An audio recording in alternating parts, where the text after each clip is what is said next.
You're listening to Design Between the Lines, the only design and home furnishings podcast where we talk with the movers and shakers, industry innovators, and lifetime legends of the home furnishings industry.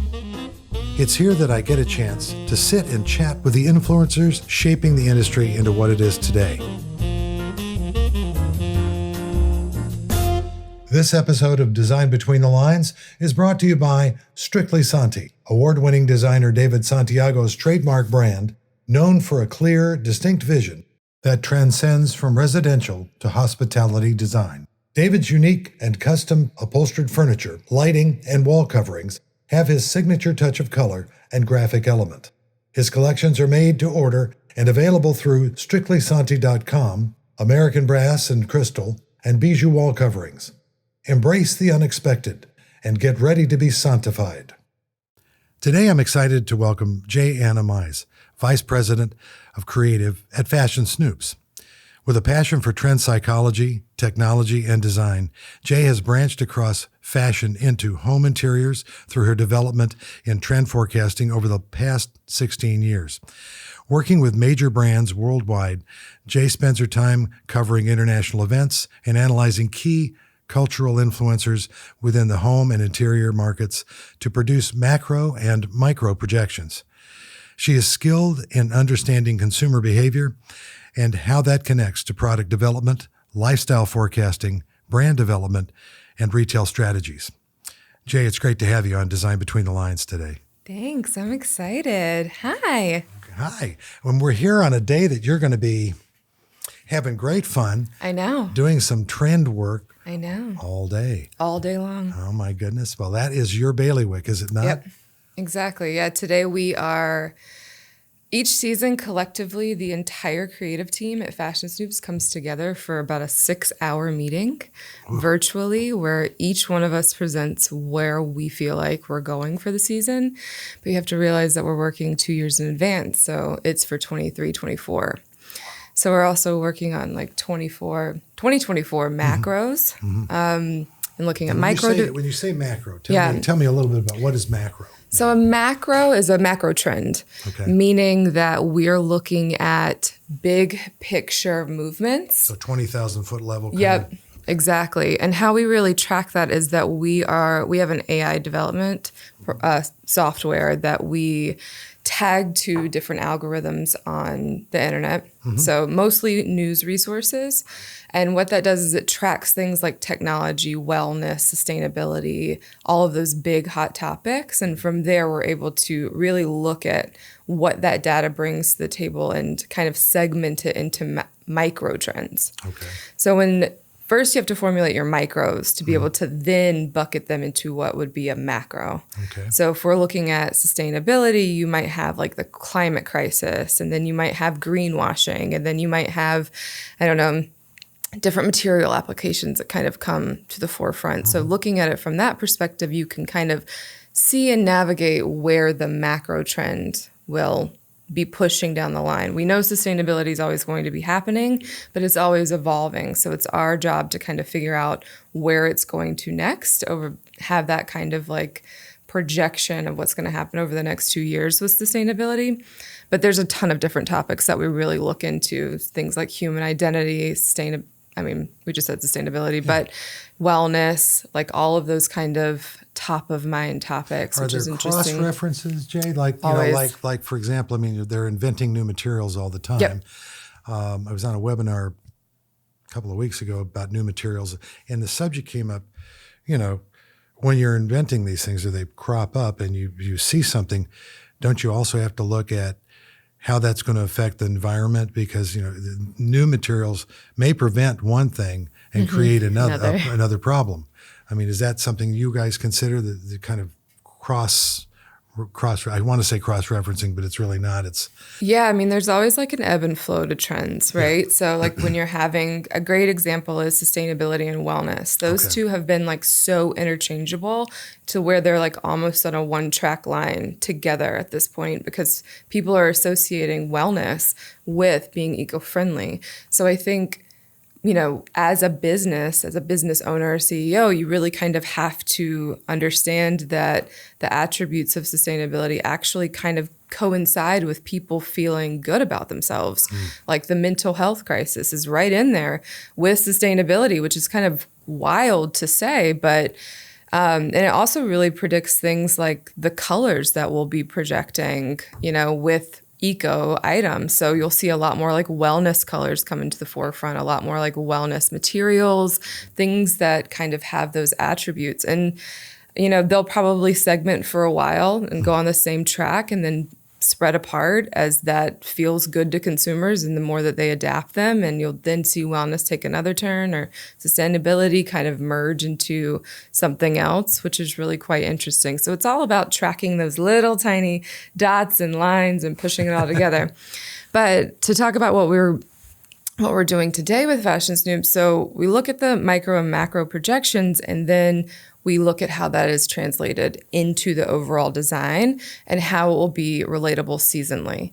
So, when you're looking at different consumers and consumer paths and adaptability rates, obviously the urban environments adapt sooner than like the middle of suburbia or even just very rural areas. So we're constantly looking at how those macros will really hit into different markets at different times. So we're working on fall 23-24 right now, really kind of understanding where we'll be politically, understanding where we'll be economically, really kind of doing those projections, and then figuring out what are the themes that will be happening in design that are paired to that.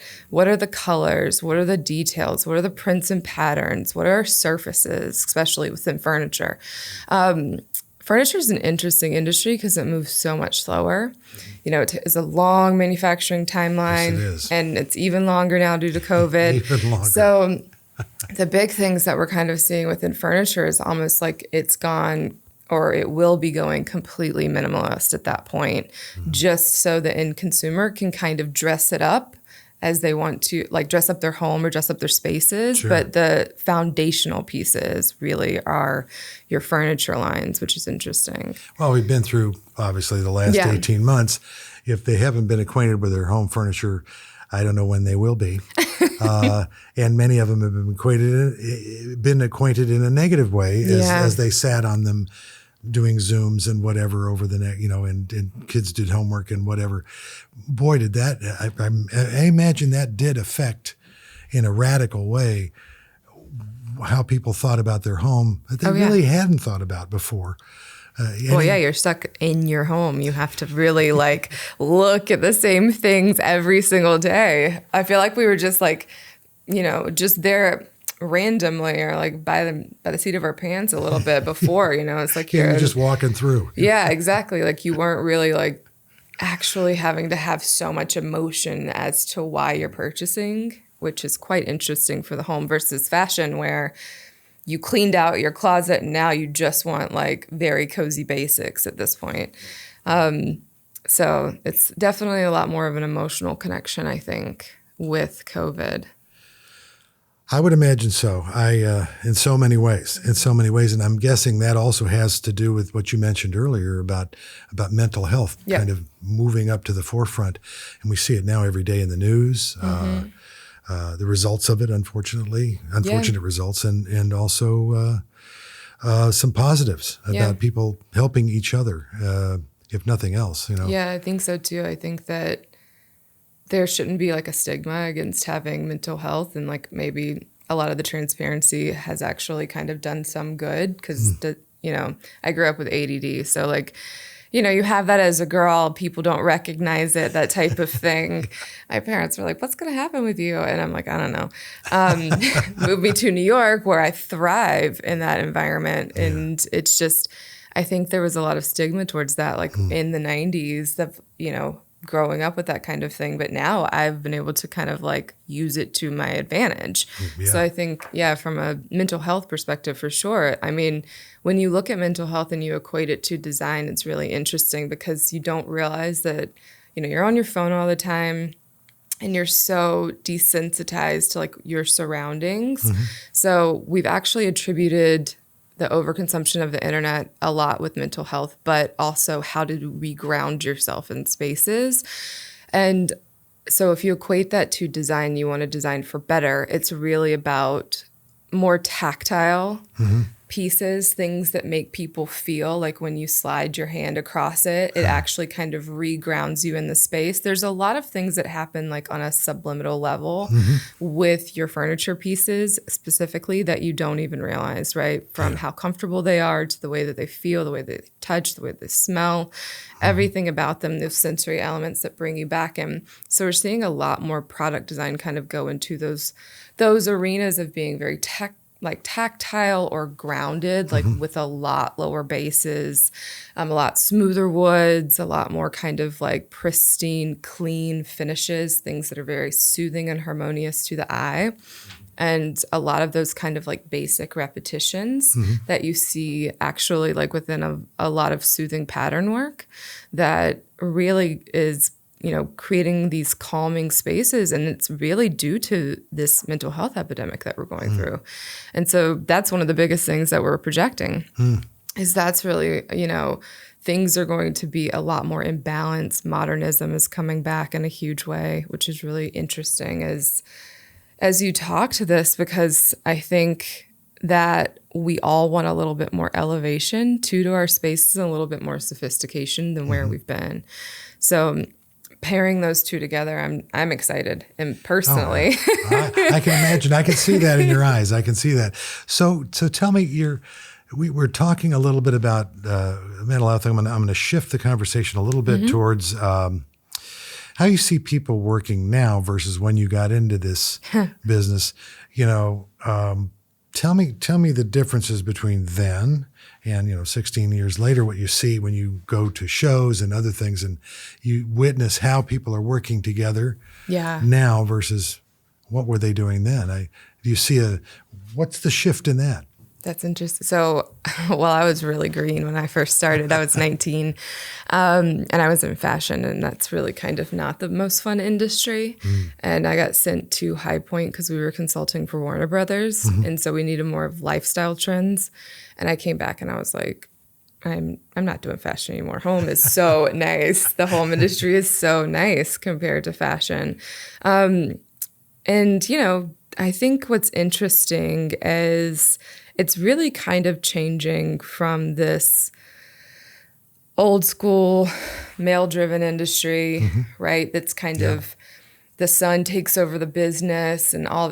Nothing's wrong with that. I mean, it does kind of pose some interesting conversations for women and people of color, but I think that bottom line, we're seeing a lot more inclusion and a lot more people aware of, you know, who they want to represent their company and who they want to kind of like bring a voice to the table. And we're seeing a lot more community-driven effects. I mean, my favorite thing about our industry is how community-driven it is. Like, you go to trade shows 8 times a year with the same people in America. You don't even have this in Europe, to be perfectly honest. You know, it's 4 shows, 8 times a year. You travel on the same circuit.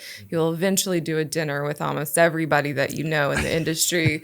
You know, I have the luxury of being able to walk around for all of the shows and talk to everybody. And I mean, at this point, I'm even going and being like, just how you doing? Do you need a drink? You need me to grab you a coffee? Like those types of things, because I care about these people, you know? So I think that has really kind of shifted. And especially, I think, you know, pre-pandemic, it was very community-driven, but even more so.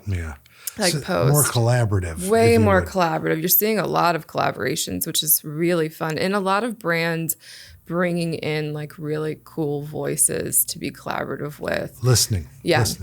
And actually listening and taking action. Exactly. And there's 2 different things. We had a lot of listening and a lot of lip service, but now you're seeing the action happen, huh? Yep. That's great. I think it's a lot. You know, it's a really nice space we're in. And I think there's always room for growth too, as we get more and more collaborative and kind of, I mean, I think Zooms and being able to like communicate virtually and not always have to be around each other has really transformed a lot as well. Being able to have some really great conversations all the time.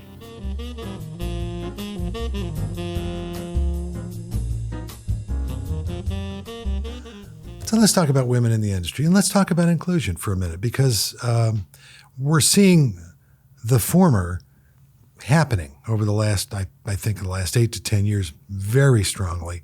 Women in leadership positions in this industry, which I'll say it, it's about time. It should have happened a long time ago. But now we're seeing the word inclusion being talked about. Do you see it in action? How are you? You go to a lot of shows. Yeah. You go to shows all over the world. How do you feel over the past almost two decades? Any changes occurred in those two areas? I feel like we're late. I feel like as an industry, we're really late. And I feel like we have a lot of work to do, to be perfectly honest, because it is still a very, very much a boys' club. This whole industry is so you're saying other industries are like way ahead of us. Fashion's way ahead of us. Beauty is beyond. Accessory world beyond. Tech world beyond. So it's very interesting to see our industry putter in this space, and not just for women, just people of color, anybody other than a white male sitting at the top as a CEO. It doesn't interest me anymore. And I think that says the most to me. I mean, not that there's no space for white males or white older males, for sure. There's room at the table. However, it's hard when you walk into a company or a brand and you see that it's just a bunch of men running the show. Because no offense, I am a woman. I can tell you need a woman's voice. We're talking about the interior design industry, the home furnishings industry. Yeah. Women typically run the space. So it's very strange to think that not more women are running or having voice. I'm sure they do behind the scenes, and especially in the product design attribute arena. But I think it's changing. I think that it is slowly moving in the right directions. But like kind of how we mentioned, we are a legacy industry. Yeah. So if you True. it's a family business and your son takes over, that doesn't leave much room for the daughters. However, we are starting to see a lot more daughters kind of take those spots, which is great. I mean, one of my favorites is Jodie Feiner at Fabric Hut. She's a genius, and she has revolutionized that business. Wonderful. So I think just seeing we're just starting to see them slowly come to the table, and I think it's also just a generation thing. But I am really excited about it because I think it's going to give just a slight alternate perspective to another point of view, a vision that they don't have. Exactly, right? Exactly, and also too, I think that no offense to men, women tend to be a little bit more nimble. And they're way more complex with their psychological habits. This is what I do for a living. Slightly more observant. Yes, yeah. I tend to study humans for a living. So I can actually tell you that women are a lot more complex and observant, but also, tend to be a little bit more nimble and flexible with things. And as we move through business, especially post-COVID, I think that's the key. I think that is also what trips up our industry a little bit of the times, is that they're not nimble enough. They're not able to translate online quick enough. They're not able to kind of hit these consumer and market shifts that are demands fast enough. And hopefully with more women kind of coming to the table, they'll be able to, breathe more space into the areas to give those voices. I think, I'm excited to just have more women involved in general. I think that most of the people running our industry that are women, like Caroline Hipple, they're so smart. Oh, yeah. They're brilliant. And it's really nice to see their perspective of how people buy and how people shop. You can't dismiss understanding that shopping behaviors are really ruled by women.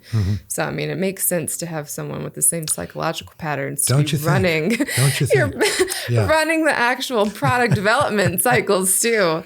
Well, speaking of product development cycles, so I probably know the answer to this, but what do you expect to see this October market? Here we are just days away from it when this is being recorded. Well, I mean, not a lot of shift and change. I don't foresee heavy new product launches, and I don't foresee a lot of true shifts in brand identity. I think, obviously we have a lot of sourcing issues. We have a lot of like Supply chain, absolutely. Supply chain. The and phrase that pays these days, yeah. Exactly. And so I think that people will be a little safe. And I think that's perfectly fine. Like, play to your strong suits. Like, this is not the time to like be playing a crazy poker game. So for sure.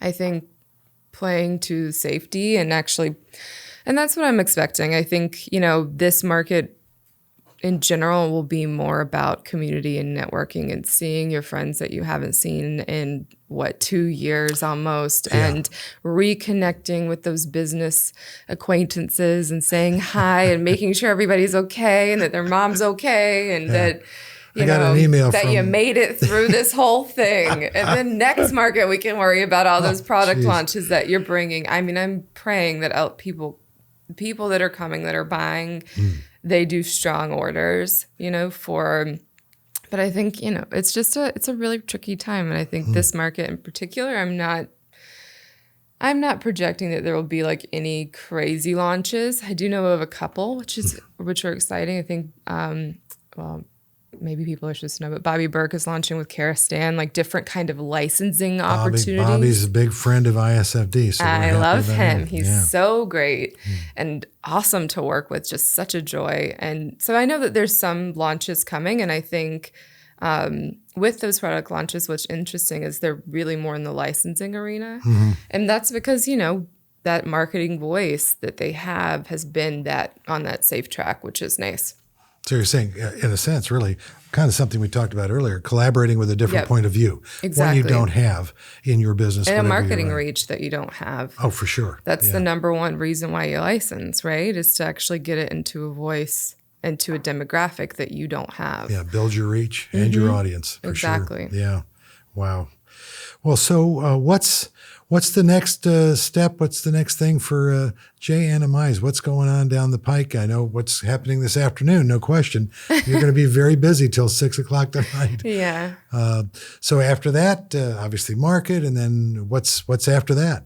Well, we have more shows that are happening in New York. There's New York Design Week, and they've brought that, I think it's a couple months later this year.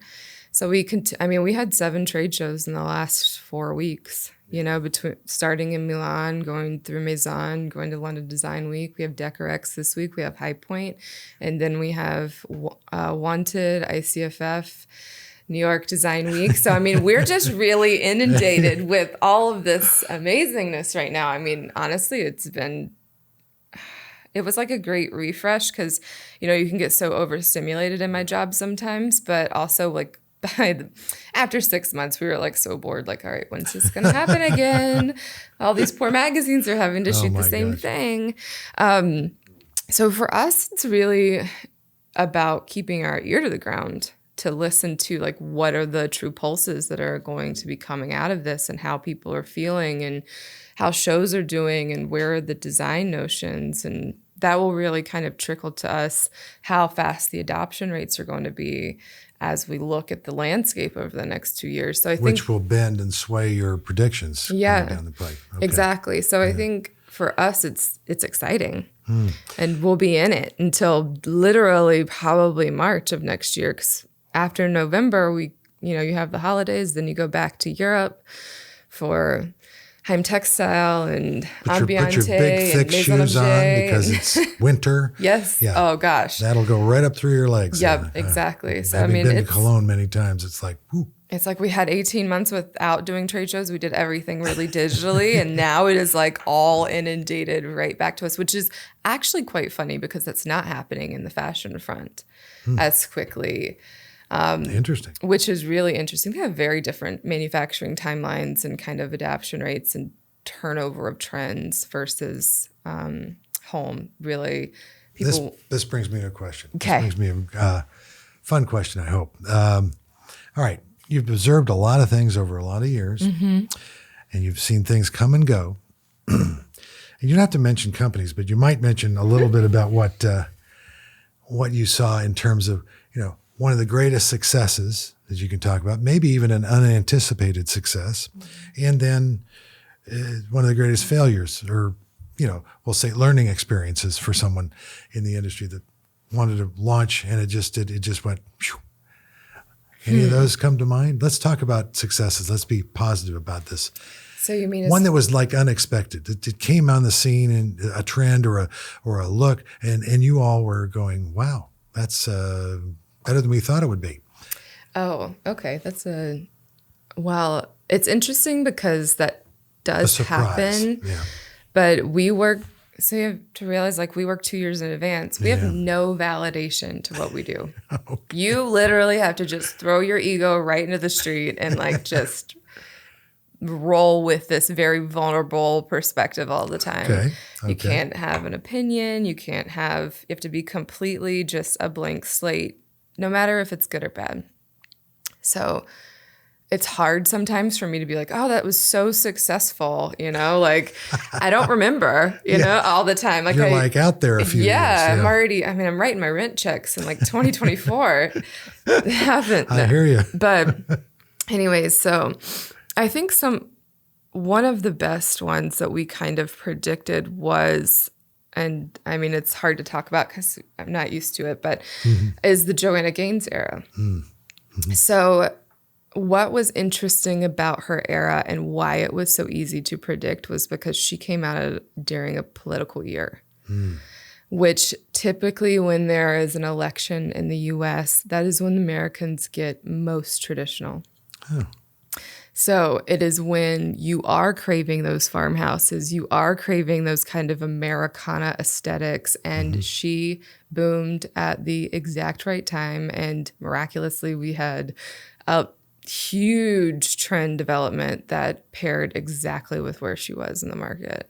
Wow. And I think that's I can't say like, oh, that's a big reason why Target picked her up. But we do work with Target. Yeah, sure. But, so when it's kind of like these big kind of rolling movements, I will say, and where they're fed the right information, she's doing something amazing. Her show picks up a lot of steam because everybody is really kind of feeling like, what the heck is going on right now? And they're wanting more security, and they're wanting kind of this American tradition and feeling patriotic. And she comes out with shiplap and farmhouse and all of this stuff that we hadn't seen in a while.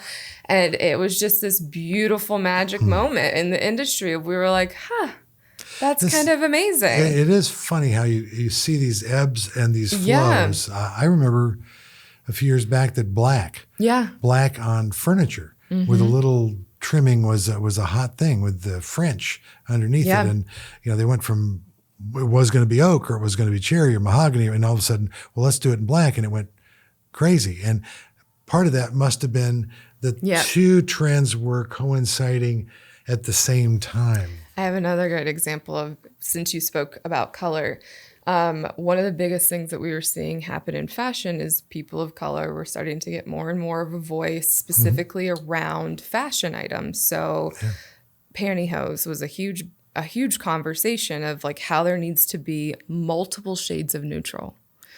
And we had really been in the home world, which is sometimes a little bit behind fashion, sometimes a little bit before. It really just depends on where the movement is. Right. But this one in particular, we were behind. We had been in this gray movement for a very long time. I think everybody was very sick of gray and really trying to look for this new neutral. And when all of those kinds of campaigns and voices came out with a lot of what was happening in the fashion and beauty world, even like more like Rihanna with all of her Fenty Beauty, she has like all of the shades for skins and that type of thing. We actually started seeing that shift into the home very quickly. And that was something that we predicted was there was going to be a lot more like skin tone neutrals and like more adaptions to multiple shades of neutrals, more like, kind of like blush tones and darker tones, which were really beautiful. And even now, as we look back at gray, there's no true gray anymore. It has underlying tones of greens or blues or purples that really kind of makes it feel a little bit more comforting overall. And it really got rid of that kind of like stark, rigid box that we had kind of built for a moment. So yeah, speaking to color, I mean, color psychology, you can go on. I can personally go on a lot of tangents about, but that was another great kind of success. And I remember sitting and we were doing a panel in Universal and I was talking about the skin tone colors that were coming. And I remember people being like, what is she talking about? And I was like, they're coming. And next market, boom, you saw blush everywhere. You saw darker shades of browns and like all of these kinds of more like comforting hues coming out, and gray dissipated. Yeah. Gray was not the new black. No, it wasn't. No, it wasn't. I remember that statement years ago. So here we're coming out of COVID. It's soon, I think more and more people are going to be traveling the beginning of next, end of first quarter next year into the next summer and so forth. So, and it used to be that people would travel and they'd bring things home or bring influences from other cultures home. Are you seeing any of that as maybe a trend going forward the next couple of years? Something you'll probably hear about this afternoon that we won't know right away. But I'm guessing that might be one, since people will start, because they used to collect things and bring ideas home for their own, how their house looked. Yeah, I mean, I think, things like 23andMe and Ancestry.com and all of these amazing new kind of like DNA tech, that has really spawned a huge... So it's less about like, I think, the travel and more about connecting to your roots, which is really interesting. Yes, we'll travel again. Do I think that people want to bring back the same amount of stuff? No. I think because we've all just decluttered our lives, we're going to be a lot more thoughtful in our consumption. And I'm not only projecting that, I'm pushing that as like a stamp of like, hey, we need to like be more thoughtful about our choices in our home and stop buying everything just because you can. But beyond that, with the DNA and people being able to figure out like their backgrounds, who they are, like I'm Scottish, so I'm like very drawn towards more of that traditional Scottish, ancestry. And it kind of makes me really look at the history there, but also it would make me kind of want to bring that back into my own home to represent who I am. I think there's a lot more personalization in homes and spaces, and we're really exiting this, what I call the cookie cutter stamp, where it's like, oh, your home is shabby chic. Oh, it's nautical. Oh, it's, these big buckets that we used to live in the home industry. That's all kind of dissipating, and we're seeing that consumers are really looking for personalization that brings that emotional connection for them. So, yeah, but they'll probably be traveling to see where their ancestors are from. There's a lot of that. I hear that from some people I know in the travel industry, that it's a big trend towards, there was before, but it's going to be bigger when people get out and about, that they're going to be going to places their ancestors were from, and maybe even visiting cemeteries, looking at, and then looking at the towns and so forth, and bringing maybe just the, if nothing else, the influence back, in colors and so forth. I mean, let's face it. Look at our palate, our food palate, and tastes in this country over the last 5 years, but certainly in the last 10, we've got things in our diet we never even, some cases we couldn't spell, let alone know where they came from. And here we are. That's very true. Yeah. And here we are having them, using those spices, eating things we never thought we'd have on our table, and we love it. Yeah. I mean, that's part of the jazz, the fun, the verve of certainly what you see in your world. So I'm going to ask you another question, because we have a lot of students that do listen to this podcast, and many of them are trying to figure out what direction do they want to go. They're maybe in the middle of a design school curriculum.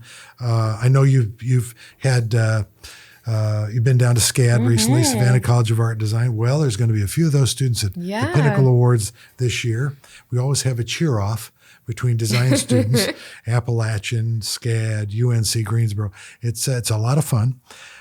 So what would be your a couple of words of wisdom from Jaye Anna Mize to these young people thinking about careers in design and frankly in this industry? You want me to be really honest? Sure. I mean, they need to hear it. If I could say the biggest thing that I've really noticed, because I've been doing this for 16 years, and really, I mean, I started when I was a student myself, right?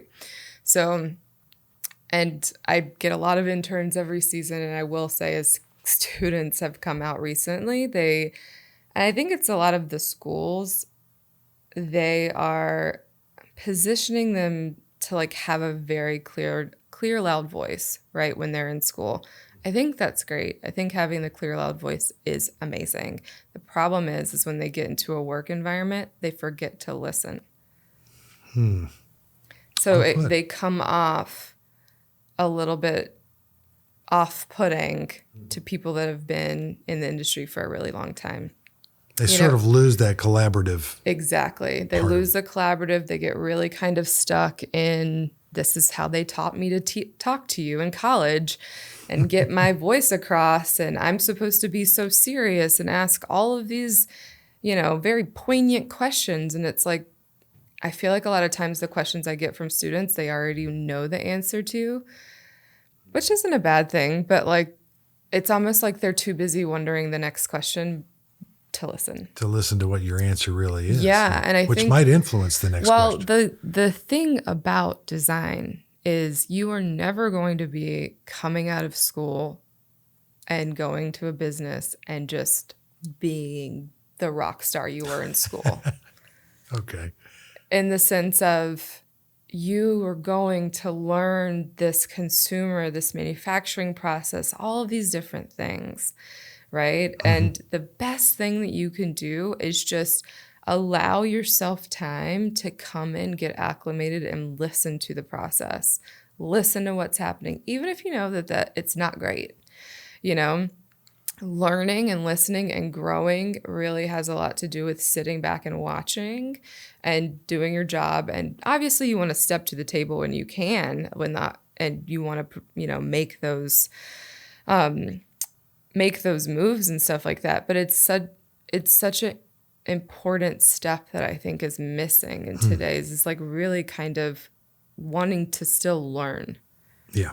When you actually get into the work environment, wanting to still, kind of have a mentor in your space. And I feel like that's really kind of missing a lot.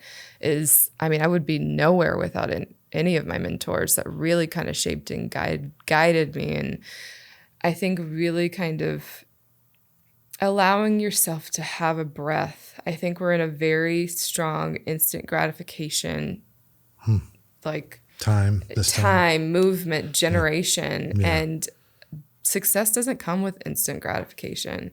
And I see a lot of, not students, but just people that get out of school and come into the work environment and burn themselves out really quickly. And then they get really frustrated and it makes them come off entitled and, all these things. And if you just take a breath, realize why you want to be here, listen and watch the process for a while, do it how they've been doing it before you try to implement change. Mm-hmm. Like, gain the trust of who you're around. That's my biggest advice. I have to say that rings very, very true, Jay. I'm going to say that in my lifetime, that's one of the things that I learned early on and I applied. Some of it was traveling to Europe and seeing other cultures and so forth, or living with a family for a while. Yeah, it's a great example. Yeah, you have to listen. You have to understand a point of view that you've never experienced in your life and respect it. Yeah, and doing that, as you said, opens up a whole world of possibilities that you wouldn't have otherwise, because you've been off-putting, as you said earlier. The people that you should collaborate with maybe aren't willing to. Yeah. Yeah. And I think with that too, when you're so kind of focused on putting your own voice in it and like all these things, it takes away from you being curious. So when you are traveling to see all of these other things and you're going to different shows and you're going to different museums and things like that, you almost lose your insight. You lose your actual insight, which is the most detrimental thing for you, is when you are so secular in your own bubble. You never can understand human behavior, much less the consumer. And that is your end goal at the end of the day, is to truly understand how people buy, why they buy the things they buy, why they're attracted to certain colors, how things make them feel. So when you're so kind of hungry and not adaptable to learn, you're missing all of that, which is your key fundamentals when you are getting out of school. It's almost like you have to really realize that you're being reborn again. Yeah. You know, and you're literally experiencing different thing like life in a sense. Yeah, like that's true. How to maintain. And I think also too, like there's nothing wrong with being hungry. I was extremely driven and hungry, didn't even know it for the most. Really, I just was in a really great kind of environment to grow, and I was very curious about learning a lot of different aspects of things. But there's been plenty of years in my career where we had no idea what I was doing, but I knew I was on the right path, if that makes sense. Yeah. Like I didn't have the VP title. I didn't have a bunch of money. I didn't have all these things. I slept on couches in Paris. I literally traveled like with no cell phone through Europe, like because that didn't really exist back then. Yeah. There wasn't an iPhone, which really dates me. Yeah. But I'm in that weird kind of generation that's like between tech and not. And so I think just putting yourself out there without the security blanket gets you farther sometimes and allows you to kind of see what life could offer you. You know, there's nothing wrong with like proposing, hey, I want to do this kind of thing with you. But I think you have to really gain the trust of the people that are around you before you do that. No, they're all taught to build their own brand. The problem is you're going to work for someone who has a brand already. You better adapt. And I think that is the problem, is that a lot of times people are like, or a lot of schools are like, yeah, build your own brand. And it's like, well, for what? To be an Instagram influencer? Like, where is that? Where do you project that's going to be in the next 5 to 10 years? Down the hole. So it's, and you know, you really have to go in and kind of like adapt yourself to these brands. Wow. You've said it perfectly. On that note, Jay, I want to thank you for that. I hope we've gotten you all jazzed up for your day-long meeting. I'm certain you're going to be on top of your game when that panel comes up. It's going to be exciting. So thank you for your time here today. Thank you. I love talking about this and talking with you. It's always fun. Well, I appreciate that. Thank you, Jay. Thanks for being here. Thank you. Appreciate it. Design Between the Lines is produced by Element Studio with the International Society of Furniture Designers. We record in High Point, North Carolina. To find videos of these podcasts, be sure to subscribe to the International Society of Furniture Designers YouTube channel. To learn more about ISFD, visit isfd.org. And don't forget to subscribe to hear more industry stories of design between the lines.